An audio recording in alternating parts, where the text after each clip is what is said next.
ili nedovoljno promovira. Točno je da prvi 5 mjeseci imamo 12% više dolazaka i 13% više noćenja. Nije to samo domino efekt, nije to samo slučajno nešto se i radi. Međutim, uvijek se može bolje i mi ćemo na skupštini zajedno sa našim odjelom za turizam kod kolege Brežigala i odjelom za poljoprivredu na skupštini, sljedećoj skupštini turističke zajednice koja je zakazana za početak srpnja, imati to na dnevnom redu. Budući da sam po zakonu i predsjednik turističke zajednice. Ali da se osvrnem samo na sa 3 rečenice mirno na prethodnu priču. Molim vas, kada sa ove govornice govorimo, i tu se ja slažem apsolutno sa našim predsjednikom, moramo voditi računa o svakoj riječi i zarezu, kad sa ove govornice govorimo, da ima indicija da je sadašnja ravnateljica javnog zdravlja grada Zagreba, radeći u uredu grada Zagreba, u jednom od ureda grada Zagreba, gdje je još uvijek gradonačelnik Bandić, pogodovala svom suprugu. Kolega Herak, ja te molim da danas otvoriš i to provjeriš.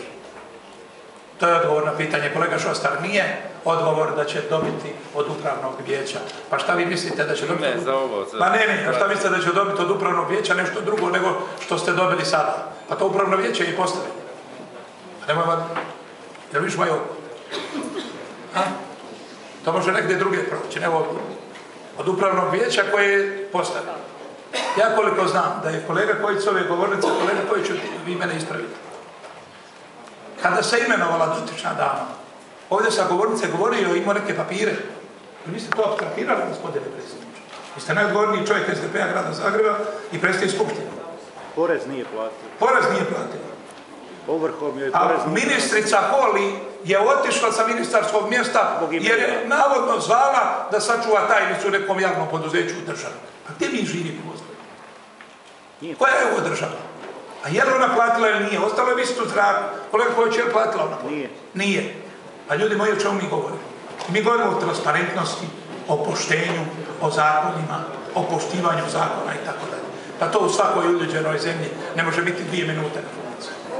A to ste vi znali kad ste imenovali. Prije toga je ovdje kolega Kojić na skupštini govorio. Toliko o tome. I vama, gospodine predsjedniče, nemojte nikada više preda mnom, molim vas, preklinjem vas Bogu, govoriti da je nešto protuzakonito, vi ste govornice i donositi sud o tome.